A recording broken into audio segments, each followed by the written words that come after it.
Welcome to TR9 TV special news. నేను నీరజ. తెలంగాణలో మళ్ళీ బిందెలెందుకు ప్రత్యక్షమవుతున్నాయి? ఎందుకు నీటి మోతలు స్టార్ట్ అయ్యాయి? దేశంలోనే ధాన్యం ఉత్పత్తిలో నెంబర్ 1 స్థాయికి చేరుకొని స్వల్ప కాలంలో ఎందుకు పంటలు ఎండిపోతున్నాయి? మిషన్ భగీరథను 15-16 రాష్ట్రాల్లో అమలు చేస్తున్నారు. కానీ మన రాష్ట్రంలో ఎందుకు మంచినీళ్ల కొరత రావాలి? ఇంటింటికి నల్లా కలెక్షన్, త్రాగునీరు అందించిన బీఆర్ఎస్ పార్టీ పనితనం కాంగ్రెస్ కు ఇప్పుడు తెలిసినట్టుంది. మాటలు కాదు రేవంత్, చేతల్లో చేసి చూపెట్టు అంటూ సీఎంపై మాజీ సీఎం ఫైర్ అయ్యారు. బంగారు తెలంగాణలో మళ్లీ బీడు భూములా అని ప్రశ్నించారు.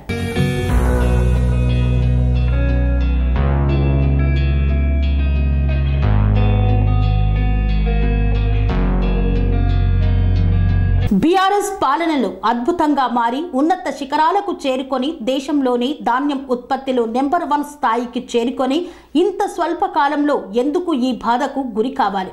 దీనికి కారణం ఏంటి? ప్రపంచ దేశాలు, యుఎన్ఓ, 15-16 రాష్ట్రాలు కొనియాడి అమలు చేసుకుంటున్న పథకం మిషన్ భగీరథ. రాష్ట్రంలో ఎందుకు మంచినీళ్ల కొరత రావాలి? చీఫ్ సెక్రటరీ స్టేట్మెంట్లో సోర్సెస్ అన్నీ బరాబరిగా ఉన్నాయి. ఎవరు భయపడాల్సిన అవసరం లేదు, అద్భుతంగా ఉండవచ్చని చెబుతున్నారని కేసీఆర్ పేర్కొన్నారు. హైదరాబాద్ సిటీలో ₹1 నల్లా కలెక్షన్ ఇచ్చి 20,000 లీటర్ల ఫ్రీ నీరు రాష్ట్ర వ్యాప్తంగా ప్రతి ఇంట్లో నల్లా పెట్టి నీరిచ్చాం. దానికి జర్నలిస్టులే నిదర్శనమన్నారు. దానిలో ఎందుకు లోపం వస్తుంది? ఏంటి కారణం? మేం అసెంబ్లీలో ఛాలెంజ్ చేశాం.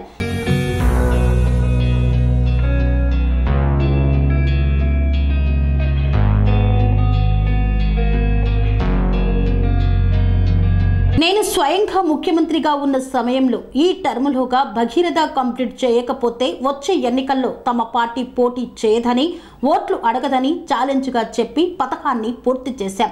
ఆ తర్వాత 5 ఏళ్లు బ్రహ్మాండంగా నడిపాం. బిందె పట్టుకొని ఆడబిడ్డ ఎక్కడ రోడ్డుపై కనిపించలేదు, అన్నీ మాయమయ్యాయి. మంచినీళ్ల ట్యాంకర్లు 5 సంవత్సరాల్లో కనిపించలేదు. ఎందుకు మళ్ళీ బిందెలు ప్రత్యక్షమవుతున్నాయి? ఎందుకు నీటి మోతలు స్టార్ట్ అయ్యాయి? నీళ్ల ట్యాంకర్లు ఎందుకు విచ్చలవిడి వ్యాపారం చేస్తున్నాయి? హైదరాబాద్ సిటీలో ట్యాంకర్లు పెట్టాల్సిన దుస్థితి ఎందుకు దాపురిస్తుంది? ఇవి ఆలోచించాల్సిన విషయాలు అంటూ ఆందోళన వ్యక్తం చేశారు కేసీఆర్.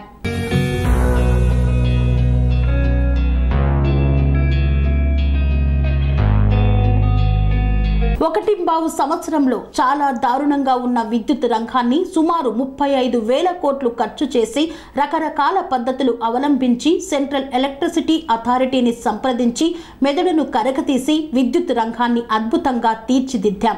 భారతదేశంలో అన్ని రంగాలకు 24 గంటలు 1 సెకండ్ కరెంటు పోకుండా ఏర్పాటు చేసిన ఘనత మా ప్రభుత్వానిది. మీరందరూ అనుభవించారు. నాడు కరెంటు పోతే వార్త, ఈరోజు కరెంటు ఉంటే వార్త అనే కాడికి వచ్చింది. విద్యుత్ అనేది చిన్న విషయం కాదు, నోటి మాటలు పిట్ట కథలు కాదు కదా. అద్భుతమైన వ్యవస్థ. దాన్ని తీర్చిదిద్ది 7.5-8 ఏళ్లు అద్భుతంగా ప్రజలకు సరఫరా చేశాం. ప్రజలకు, పరిశ్రమలు, వ్యవసాయానికి, ఐటీకి, ఇతర రంగాలకు 24 గంటలు కరెంటు సరఫరా చేసిన ఒకే ఒక రాష్ట్రం తెలంగాణ అని గుర్తు చేశారు.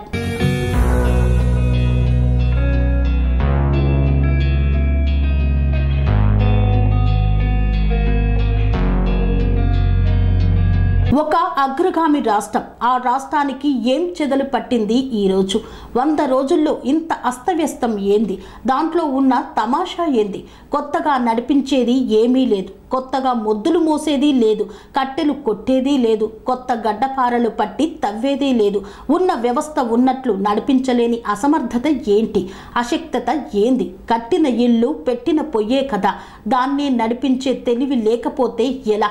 మనకు స్పష్టంగా దీన్ని బట్టి అర్థమవుతుంది ఏంటంటే ఇప్పుడున్న రాష్ట్రాన్ని పాలిస్తున్న పార్టీ ప్రభుత్వ అసమర్థత, అవివేకం, తెలివి తక్కువతనం, అవగాహన రాహిత్యం, దేన్ని ఎలా వాడాలో తెలియని అర్భకత్వం మనకు కనిపిస్తోంది. ఉన్న కరెంటును, మిషన్ భగీరథను వాడుకునే తెలివి లేదు. అద్భుతంగా వచ్చే హైదరాబాద్ నీళ్లు లేవు. మళ్ళీ వాటర్ బిల్స్, ట్యాంకర్ల వ్యాపారం జరుగుతుంది. కొనలేక జనం చస్తున్నారు. మళ్ళీ జనరేటర్లు, ఇన్వర్టర్లు, కన్వెంటర్లు వచ్చేస్తున్నాయి. మళ్ళీ స్టెబిలైజర్లు కొనుక్కునే పరిస్థితి వచ్చింది అంటూ కేసీఆర్ ఆవేదన వ్యక్తం చేశారు. పనేసియా మెరిడియన్ హాస్పిటల్స్ ప్రతి సామాన్యుడికి అందుబాటులో అంతర్జాతీయ వైద్య ప్రమాణాలతో వైద్యం, 24 గంటల అంబులెన్స్ సర్వీసుతో పాటు అత్యవసర సేవలతో ఏర్పాటైన చికిత్సా విభాగం.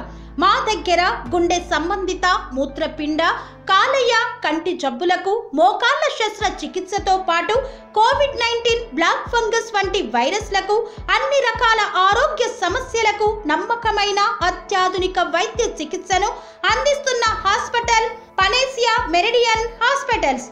మీ ఆరోగ్య సమస్య ఏదైనా ఇప్పుడు పరిష్కారం సాధ్యం. సంపూర్ణ ఆరోగ్యం కోసం సంప్రదించండి Panacea Meridian hospitals. Opposite Beeramguda Kaman, RC Puram, Sangareddy district. Pin code 502032. సంప్రదించాల్సిన ఫోన్ నెంబర్ 0845524177 మరియు 7893757770.